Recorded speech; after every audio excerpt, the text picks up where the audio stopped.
Doctor যদিও বলে যে আমি সেবা দিই, কিন্তু ভিজিট তো নেয় না, নেয় না? হ্যাঁ, নেয় ভিজিট, ভিজিট নেয় না? তাহলে এটা সেবা হইলো করতে গা। আচ্ছা, মানলাম সেবা হইল, হ্যাঁ, তার তো বাবা উচিত, যে ডাক্তারের রুগী নেই সেই ডাক্তার কান্দে যে আমার কোনো রুগী নেই, ঠিক না? আবার ওনার যখন রুগী শেষে রুগী শুরু হবে, দেখবেন রুগীর লোকে ভাব দেখাবে, চোখ বড় করবে, ধমকাবে, বোঝেন না, এই সেই, ঠিক না? আমাদের দেশে কিন্তু এই জন্যই তো আমাদের দেশের রুগী সব বাহিরে কেন যায়? থিওরি তো দুইটাই দুনিয়াতে, ডাক্তারি লাইনে তৃতীয় কোনো থিওরি নাই। একটা হলো ব্রিটিশ থিওরি, একটা হলো আমেরিকান থিওরি। ডাক্তারি লাইনে এই দুটা থিওরি, বলুক ডাক্তাররা আমি ভুল বললে। একটা হলো আমেরিকান থিওরি, একটা হলো ব্রিটিশ থিওরি। এই দুই থিওরি, আর কোনো তৃতীয় থিওরি নেই, তৃতীয় কোনো, দুটাই থিওরি। তো এই দুই থিওরি সারা দুনিয়ায় চিকিৎসা হয়। মেডিসিনের মাদার গ্রুপ কোনো চেঞ্জ নাই। মাদার গ্রুপ বুঝেন? মেইন যেই গ্রুপটা যেটা দিয়ে ওষুধ তৈরি হয়, এটার ভিতরে সারা দুনিয়ায় কোনো চেঞ্জ নাই। হ্যাঁ, নামে চেঞ্জ আছে। গ্রুপ প্যারাসিটামল, আমাদের দেশে নাপা নাম, গ্রুপ প্যারাসিটামল। যেমন গ্যাস্ট্রিকের ওষুধ গ্রুপ, নাম ভিন্ন ভিন্ন। পেন্টাপ্লাজল, সারা দুনিয়ায় পেন্টাপ্লাজল, কিন্তু কোম্পানি নাম ভিন্ন দিছে। তো মাদার গ্রুপ সব সমান, কিন্তু তারপর আমাদের দেশ থেকে বিদেশে যায় কেন? বই তো সবই এক, দুনিয়া সারা দুনিয়া একরকম বই পড়ায়, কোনো পার্থক্য নাই বইয়ের ভিতরে। বলো যে পার্থক্য আছে? হ্যাঁ, 50-60 লাখ রুগী কেন ইন্ডিয়া যায়? বোঝা গেল ওইখানে বইতে যা লেখা আছে ডাক্তারের জন্য ব্যবহার, ওইটা ওরা করে, আমরা করি না। পার্থক্য এতটুকু, চিকিৎসা একই, টেস্ট সারা দুনিয়ায় একরকমই। বললাম না থিওরি দুইটা, এর বাইরে যাওয়ার কোনো সুযোগ নেই, যাইতেও পারবে না। গেলে ডাক্তারের লাইসেন্সও বাতিল হবে, যে এই থিওরি তুমি কোত্থেকে আনলা। কিন্তু রুগী সব কেন বাইরে চলে যায়? যে অঙ্ক দিয়ে আসে ইন্ডিয়া, সিঙ্গাপুর, থাইল্যান্ড, ওটা দেশে থাকলে দেশ আরো উন্নত হইতো। কিন্তু ওই যে বললাম না, রোগ আছে, রোগ, কেননা শিক্ষার সাথে সোহবত নেই। হ্যাঁ, সোহবত ছিল সোহবত, নাহলে ইন্টার্নি করায় কেন? ইন্টার্নিটাই সোহবত, ইন্টার্নিটা এটা সোহবত ছিল, সোহবত। সিনিয়র ডাক্তার প্রফেসরদের সাথে ঘুরা ঘুরা দেখবে সারে রুগী কেমনে দেখে, কিন্তু সারেই তো রুগী। ইন্টার্নিয়ালা শিখবে করতে কা, সারেই তো রুগী, সারেই রুগী। আমার মনে আছে আমার ছেলেকে নিয়ে যখন আমি ব্যাংকক চিকিৎসা করতে গেছিলাম, তো ওই ডাক্তার আমাকে জিজ্ঞেস করতেছিল তোমাদের দেশে কয়জন রুগী দেখে? তো আমি বললাম 50-60 জনের নিচে তো দেখে না। দেখো আমি 12 জন রুগী দেখি, আর 13 নম্বরের রুগী আমি নিজেই। 12টা রুগী দেখার পরে সে ভিজিট নেয় 5,000 বাত ভিজিট নেয় 5,000 বাত বামরুংঘাটে। 12টা রুগী দেখলে 60,000 বাত পায়। আর কত লাগে? সে বলতেছিল 13 নম্বর রুগী তো আমি নিজে, আমি 13 নম্বর রুগী কোত্থেকে দেখবো? তো সে বড় আফসোস করতেছিল যে তোমাদের দেশে ডাক্তাররা এত রুগী দেখে কেন? যে দেখেন, আমি নাম বলবো না, আমি চিনি, আছে কিনা জানি না, নিউরোলজিস্টের প্রফেসর ছিল, বড় নাম করা এশিয়ার ভিতরে। উনি সারা রাত্রে রুগী দেখতেন। এমনকি ওডিতে রুগী রাইখা উনি বাইরে যায় ব্যাডমিন্টন খেলতেন। শেষমেশ ওনার ছাত্ররাই পাগল বলতো ওনাকে। নাম বলবো না, নাম বললে অনেকে চিনা ফেলবে, বেঁচে আছে কিনা জানি না। তো এরকম এগুলো জীবনের রোগ, জীবনের রোগ। শুধু ডাক্তার না, সর্বসেক্টর। সহজে বোঝানোর জন্য বুঝাইলাম। আমাদের দেশে দেখবেন যেই দোকানে বেচা বিক্রি বেশি হয় না, ওরা কাস্টমাররে ধমকায়, এই মিয়া লাইনে থাকতে পারেন না, একটু আগে গেলে বিহেভ খারাপ করে। কিন্তু ও ভাবে না ওর মতো দোকান আরো আছে, ঠিক না? হ্যাঁ, আমরা মাঝে মাঝে দেখি তো সিএনজির লেগে লাইন ধরলে ওরা ধমকায়, মনে হয় যে ফ্রি দিতেছে আমারে। তো মাঝে মাঝে বলতে বাধ্য হই, বেটা ফ্রি তো দেশ না, ব্যবহারটা ভালো কর, তোর রোগ আছে মনে হয়। হ্যাঁ সত্য, এটা এটি রোগ, জীবনের রোগ। এগুলা চিকিৎসা জরুরি। আপনি মানুষ বড় দামি, সর্বসেক্টরে দেখবেন এগুলা রোগ।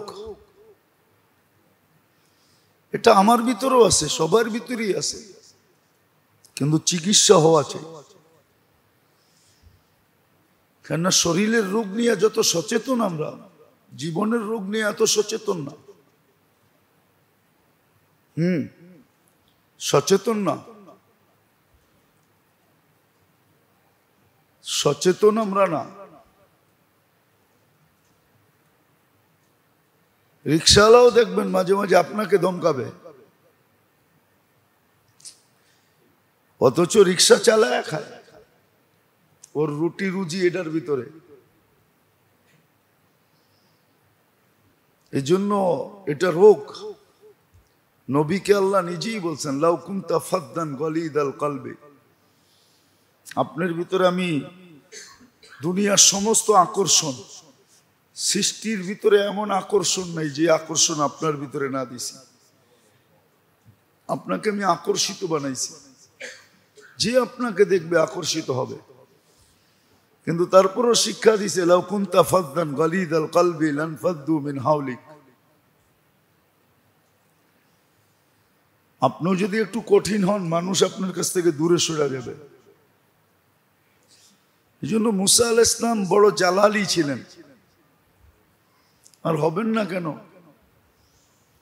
আল্লাহ বড় বড় মুজিজা দিছিলেন, ওনার যুগের ভিতরে শ্রেষ্ঠ, ঠিক না? তারপরে বইলা দিছে, কুলা লাহু কাউলান লাইয়িনা, ফেরাউনের সাথে নরম কথা বইল, শক্ত বইল না। তরবিয়ত এগুলা, এগুলা কি তরবিয়ত। এই জন্য আল্লাহ রসুল রোগ এগুলা চিৎকার দিয়েছেন যাওয়ার সময়, ওমা মালাকাত আইমানুকুম, অধীনস্থের সাথে ভালো ব্যবহার করো। এই কথা সবসময় ভাইবো যে তোমার অধীনস্থ আল্লাহ বানাইছেন, না বানাইলে কি করতে? তোমার গাড়ির দরজা কে খুলতো? তোমার জুতা কে সিধা করতো? তোমার সেবা যত্ন কে করতো? কেউ তো করতো না। তোমাকে এমন অ্যাবিলিটি দিছি যে তুমি 10 জনকে কর্মচারী রাখতে পারো, বইলেই তুমি শক্ত ব্যবহার করো না। অধীনস্থর সাথে নরম ব্যবহার করো, এগুলো সব রোগ। আর এই রোগের উৎপত্তি স্থল আছে, কোত্থেকে উৎপত্তি হলো এটাই দেখাইতেছিলাম। এগুলো জীবনের রোগ। হ্যাঁ, রোগ হওয়ার কারণেই সংসার অশান্তি। বলে না, সংসার অনেক টিকাইতে চেষ্টা করছি, সংসারটা টিকে নাই। না, রুগী কেমনে টিকে? রুগী হইলে, এমন রোগ যদি হয় যেটার চিকিৎসা নাই, তো মৌত অনিবার্য। তো সংসার টিকবে কেমনে? দুইজনই রুগী, জীবনে রোগ আছে এই জন্য টিকে না, নাইলে টিকবে। হাদিসে আছে, এক ব্যক্তি আসছে স্ত্রীর ব্যাপারে অভিযোগ করতে আমিরুল মুমিনিন ওমর রাদিয়াল্লাহু তাআলা আনহুর কাছে। তো আয়েশা শুনতেছে দুইজনের ঘরের ভিতরে টুংটাং চলতেছে। কি? বাইরের থেকে শুনতেছে। আর আমিরুল মুমিনিন বিলকুল চুপ, কোনো জবাব দেয় না। তো বেটা ফিরত যাইতেছিল যে যেইখানে আইসি চিকিৎসার জন্য ওইখানের অবস্থাই তো এরকম। সরিষারই বুথে ধরছে, আমি বুথ ছাড়া মুখি দিয়া। তো ওমর রাদিয়াল্লাহু তাআলা বলতেছে, ভাই কি জন্য আসছো, যাস কেন? সমস্যার সমাধান হয়ে গেছে। দেখাই তো হইলো না, সমাধান হইলো কি কইরা? যেটার অভিযোগ দিতে আসছিলাম ওইটা তো আইসেই শুনলাম আপনাকে টুংটাং চলতেছে। ওমর রাদিয়াল্লাহু তাআলা বলল, বেওকুফ, তোর চাহিদাও মিটায়, কাপড় চোপড়ও ধোয়, বাচ্চা কাচ্চাও পালে, রান্না বান্নাও করে, ঘরগুলো গুছায়, তুই একটু একটা সহ্য করবি না? তুই একটু টুংটাং করলে সহ্য করবি না? না করবি না? তুই তো একটু সহ্য করবি, তাইলেই তো ঠিক হয়ে যায়। দেখলি তো আমারে, সহ্য করলাম, তুইও তো একটু সহ্য করবি। আসলে এটা হলো রুগী, একজন রোগ হইলো আর একজন রুগী না। এগুলা রোগ, রোগের থেকে সংসার ভাঙে। সমাজের সব এলোমেলো হলো জীবনের রোগের কারণে, শরীরের রোগের কারণে না। শরীরের সব জীবনের রোগের কারণে। সমাজে যা এলোমেলো দেখেন না, হ্যাঁ, এই জন্যই নিয়ম কানুন বাহির বানাইতে হয়। আর নিয়ম দিয়ে মানুষকে ঠিক করা যায় না, নিয়ম দিয়ে মানুষকে ঠিক করা যায় না, কখনো না। হ্যাঁ, আল্লাহর নিয়ম দিয়ে ঠিক করা যায়। যেটা দিয়ে ঠিক করা যাইতো, যেটা দিয়ে ঠিক করা যাইতো ওটা করে না। যেটা দিয়ে কখনো ঠিক হবে না, বরং রোগ বাড়বে। যেরকম উর্দুতে প্রবাদ বাক্য আছে, মারজ বাড়তা গিয়া জুজু দাওয়া কি। জুজু, যত মেডিসিন বাহির হইছে রোগ বাড়তে শুরু করছে। এমন না যে মেডিসিন রোগের মাত্রা কমায়া দিছে, না, মেডিসিন রোগের মাত্রা বাড়ায়া দিছে, রোগীর মাত্রা বাড়ায়া দিছে। নতুন নতুন রোগ আসতেছে। তো যেটা দিয়া করলে রোগ হইতো না ওটার কাছে দাঁড়াও যায় না। আল্লাহর হুকুম মানলে রোগ হইতো না, নবীর আদর্শ মানলে কোনো রোগ হইতো না, কোনো রোগ হইতো না। এটা গ্যারান্টি ছিল। কিন্তু পশ্চিমারা এমন ট্যাবলেট খাওয়াইছে, বিশেষ করে মুসলমানদেরকে, মুসলমান হর্তাকর্তাদেরকে এমন ট্যাবলেট খাওয়াইছে, ওরা ট্যাবলেট খাওয়ায় সাকসেস হয়ে গেছে। অথচ ওটা ভুয়া। কি ভুয়া? ওটা হাজারো রোগ তৈরি করে। বলক ডাক্তাররা ওষুধ তো দেয়, কিন্তু নিজেই মনে মনে হাসে যে যেটার জন্য দিছি ওইটা তো ভালো হবে, কিন্তু এটা আরো 10টাই না আনবে, নাহলে কেন বলে সাইড এফেক্ট আছে। সাইড এফেক্ট অর্থটা কি? আরে বলেন, ইংরাজি শব্দ ঠিক না? এটা পড়লে অনেক সওয়াব হইব ঠিক না? ওই কাহিনীর মতো আর কি। ছেলে বলে 2টা দেশে বিয়ে করছে, অন দেখে 2 বোর সাথে মার সাথে ঝগড়া হয়। তো ছোটটা আসলে একটু ট্যাডন, কয় দেশেই বিয়া করবো না, কোনো আরব দেশে করবো। যদিও কাহিনী সত্য মিথ্যা জানি না। তো আরব দেশে বিয়ে করে নিয়ে আসছে, তো ওই মেয়ে তো আরবি কথা বলবে ঠিক না?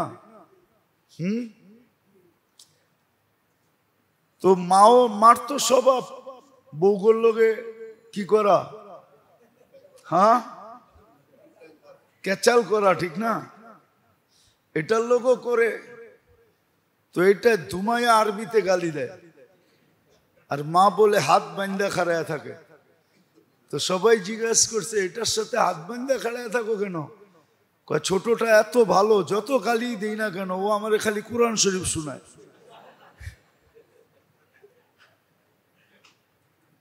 তো আমরা ইংরাজি শুনলে মনে করি কোরআন শরীফের উপরে। না দেখেন না, আমি তো মাঝে মাঝে হাসি। অনেক সময় তো দেখা হয় রাস্তাঘাটে দেশ বিদেশে, দেখবেন কথা বলার সময় বাংলার মধ্যে মধ্যে ইংরাজি বলে ঠিক না? হ্যাঁ হ্যাঁ, আর কি ভাব দেখায়, মনে হয় অনেক ইংরাজি পারে ঠিক না? কিন্তু অনেক সময় রাস্তাঘাটে বিদেশে দেখি ইংরেজগো সামনে পড়লে বিলাই হয়ে যায়, কেননা ওর ইংরাজিও তো বাঙালি স্টাইলে ইংরাজি ঠিক না? চিটাঙ্গের তো চিটাং স্টাইলে ইংরাজি কইতেছে, নোয়াখালী তো নোয়াখালী স্টাইলে ইংরাজি কইতেছে, বরিশাল তো বরিশালের স্টাইলে ইংরাজি কইতেছে। ওরা তো আর বরিশাল স্টাইলের ইংরাজি বোঝে না ঠিক না? ওরা তো অগ স্টাইলের ইংরাজি বোঝে ঠিক না? তো যা দেখি বিলাই হয়ে যায়।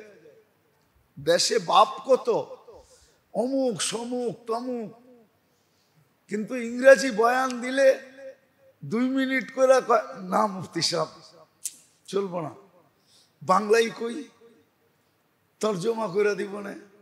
আচ্ছা আপনি তো বাংলাদেশের বড় বড় বিল্ডিং কাঁপান, অমুক ডাইরেক্টর ফমুক ডাইরেক্টর, হ্যাঁ আমাকে উপরে খালি কুড়াল মারে অমুক সমুক তমুক।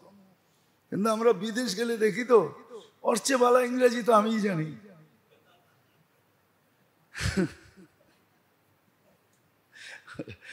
হাস্যকর কথা, লোকটা মারা গেছেন, বাংলাদেশ ব্যাংকের ডাইরেক্টর ছিল। তা আমার সাথে জাপানে সফর হইতেছিল, অনেক আগের কথা। তখন ইমিগ্রেশন ফর্ম ফিল আপ করতে হইতো, এখন আর ফিল আপ করতে হয় না, সব অনলাইন হয়ে গেছে। তো এখন পাসপোর্ট পাঞ্চ করলেই হয়, তখন লিখতে হইতো। তা আমার তো আগে যাওয়া ছিল, এক এক দেশের ফর্ম এক এক রকম হয়, এক এক রকম তথ্য থাকে। তো আমার তো আগে যাওয়া ছিল জাপান, আমি ফটাফট ফর্ম ফিল আপ করে বসে পড়ছি। তা আমার জিজ্ঞেস করতেছে মুফতি সাহেব ফর্ম ফিল আপ করছেন? হ্যাঁ। কয় আমি কেমনে ফিল আপ করবো? আমি আপনি তো বাংলাদেশ ব্যাংক চালান, আপনার অসুবিধা কি? ইংরেজি তো লেখা। ইংরাজি হইলো এটি একটু অন্য ভিন্ন ধারার ইংরাজি, ভিন্ন। আমি কি দেন আমি ফিল আপ করে দিই, এই বুঝি ডাইরেক্টর। হাসানের জন্য না, বুঝানোর জন্য বলতেছি, বুঝানোর জন্য বলতেছি। ইংরাজি শুনলে তো ওষুধের ভিতরও সাইড এফেক্ট আছে, একটায় 10টাকে টাইনা নিয়ে আসে। কিন্তু হ্যাঁ যদি আল্লাহর হুকুম মানত, নবীর আদর্শ মানত, তাহলে এই রোগগুলো হইতো না, আর এক রোগে 10 রোগ টাইনেও আনতো না। তখন সংসার কারো ভাঙতো না, কারণ সওয়াব দেওয়া আছে। যে স্বামীর কষ্ট সহ্য করবে সে আসিয়ার সওয়াব, আসিয়ার কাতারে উঠবে। হ্যাঁ আসিয়ার কাতারে উঠবে। আর যে স্ত্রীর কষ্ট সহ্য করবে সে আইয়ুবের কাতারে উঠবে। সওয়াব দেওয়া আছে, তখন আর সংসার ভাঙবে না, সংসার ভাঙবে না, বরং আরো মজবুত হবে, বরং আরো কি হবে? আল্লাহর হুকুম মানে না, দুজনেই রুগী, তো সংসার টিকে না। মা বাবা আছে, তারপরে বাচ্চা এতিমের মতো। মা বাবা আছে কিন্তু বাচ্চা এতিমের মতো। এতিম যেরকম লালিত পালিত হয় এরকম লালিত পালিত হইতেছে, কেন দুজনই রোগী। শারীরিক রোগী না, জিন্দেগির রোগী, জীবনের রোগ। এরকম হাজারো দেখানো যাবে। এই জন্যই বলছিলাম যে আমাদের সমাজের এলোমেলো শুধু শারীরিক রোগের কারণে, জীবনের রোগের কারণে, শারীরিক রোগের কারণে না। বরং এটাই আল্লাহ রসুল বুঝাইছে। একদিন বলছিলাম মনে হয়, শারীরিক রোগের থেকে বাঁচা যায় যদি জীবনের রোগের থেকে বেঁচে গেল। জীবনের রোগ হাজারো শারীরিক রোগকে পয়দা করে, আর এটাই সত্য, আর এটা চির সত্য। এই জন্য এটাই হইতেছে এখন, এটাই হইতেছে। কারো পৌষ মাস, কারো সর্বনাশ, কারো কারো সর্বনাশ। আবার গুড়া গাইরা ওনারও সর্বনাশ। যার আজকে পৌষ মাস, কালকে আবার তার সর্বনাশ। উদাহরণ দিলে বুঝবেন। আমাদের দেশে ঘুষের দুর্নীতির যে অবস্থা, তো আমলাদের পৌষ মাস, জনগণের সর্বনাশ, ঠিক না? হ্যাঁ, সত্য তো। আবার একদিন দেখা যাবে রিটায়ার্ড হওয়ার পরে ওনারও সর্বনাশ, ওনারও সর্বনাশ। অধিকাংশই অধিকাংশই অধিকাংশই নাম বলবো না, নাম বলবো না, নাম বললে চিনা ফেলবেন। রিপোর্ট আমাদের কাছে আছে। গ্যারেজে মৌত হয়েছে, গ্যারেজে, গাড়ির গ্যারেজের ভিতরে বাচ্চা কাচ্চা থাকতে দিছে। হ্যাঁ, আচ্ছা বলেন বৃদ্ধাশ্রমে কারা থাকে? হ্যাঁ, কিন্তু যা আল্লাহর হুকুম মতো চলা, নবীর আদর্শ মতো চলা, কিন্তু মানুষ এটা মাইনা নেয় নাই। যদিও মানুষ একটা কথা অক্ষরে অক্ষরে স্বীকার করে যে যেই মেশিনটা আবিষ্কার করছে বা তৈরি করছে তার নিয়ম মতে মেশিনটা চালাইতে হবে। হ্যাঁ, বাংলাদেশে অনেক মেশিন পড়া আছে হাসপাতালে, অপারেটর নাই। কেন? অপারেটর আনলে বিদেশ থেকে আনতে হবে।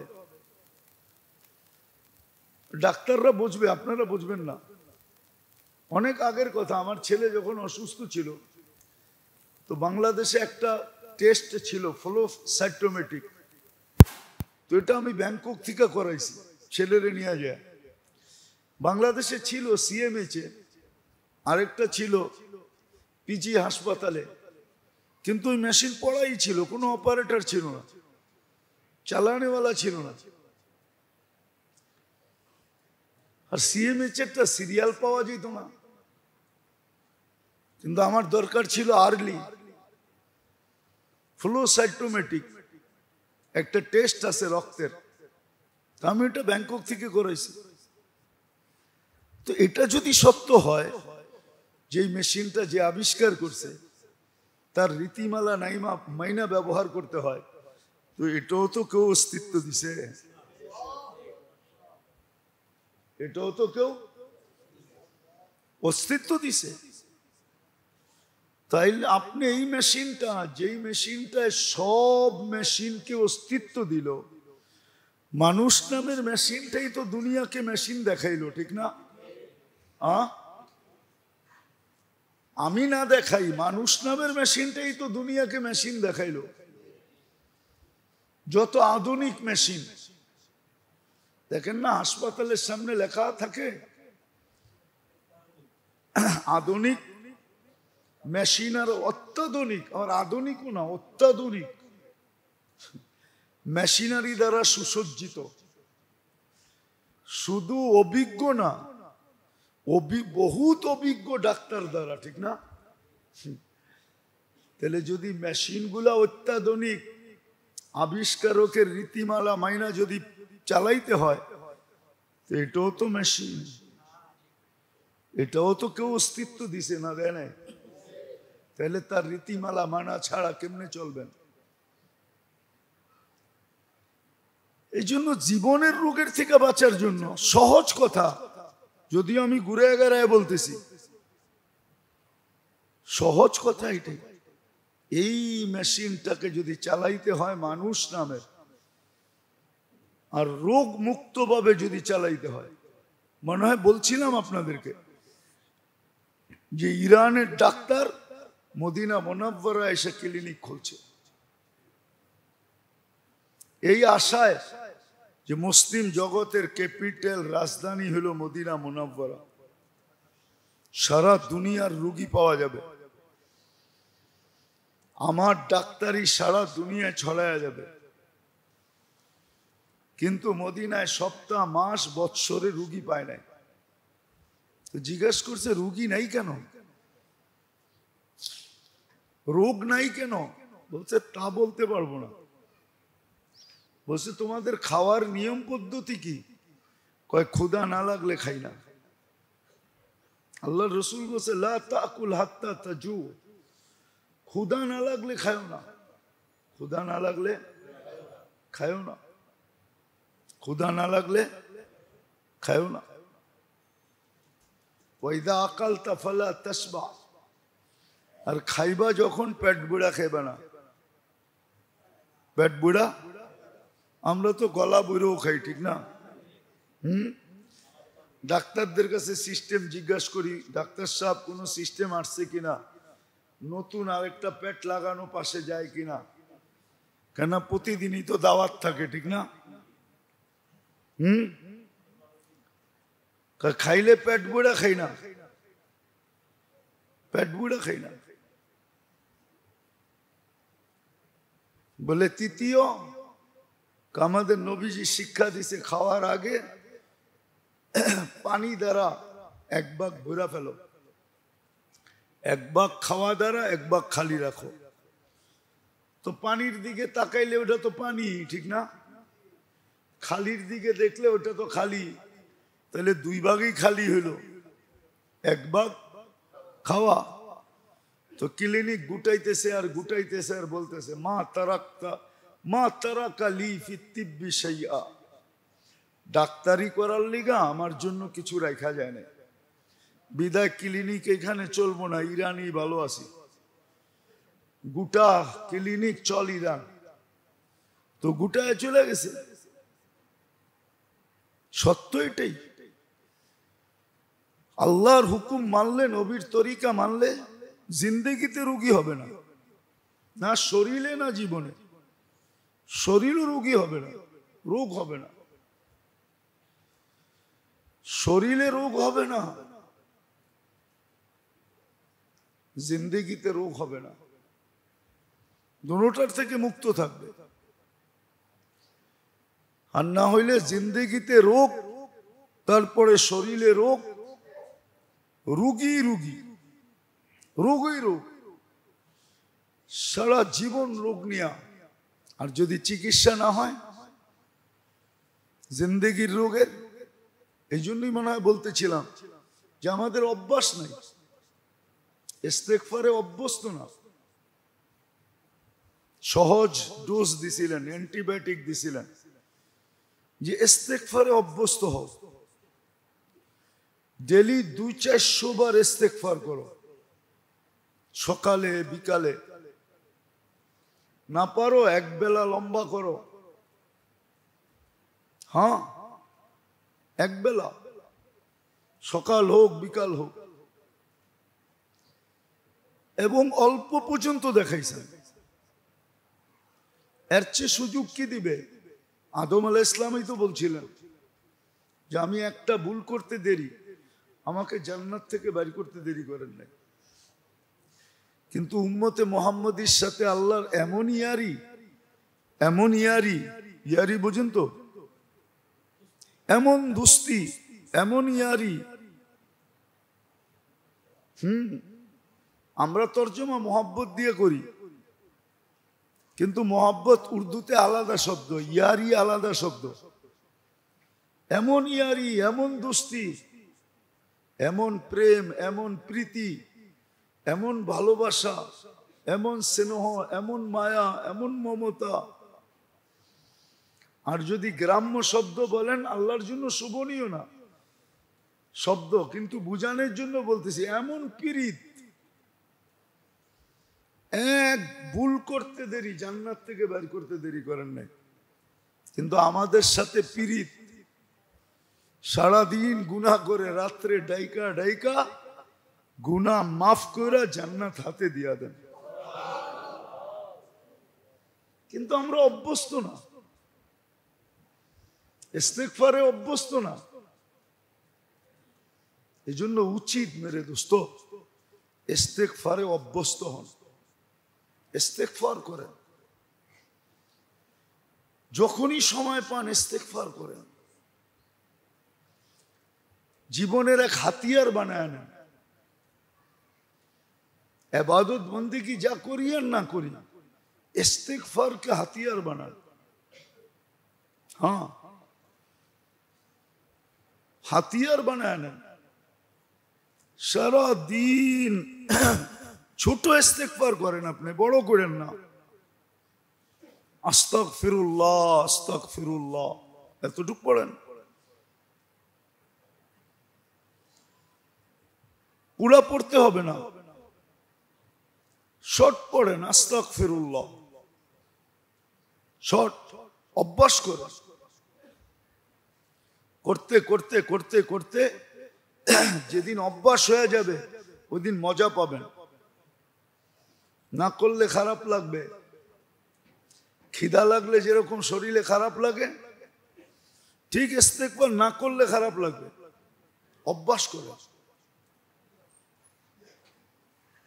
আর ইস্তেগফারে যখন অভ্যস্ত হবে তখন মজা পাবেন,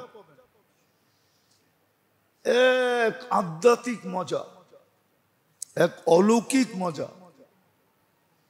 ওই স্বাদ বোঝানো যাবে না যে কেমন স্বাদ ইস্তেগফারের অভ্যাসে, কেমন স্বাদ, এটা আপনাকে বোঝানো যাবে না।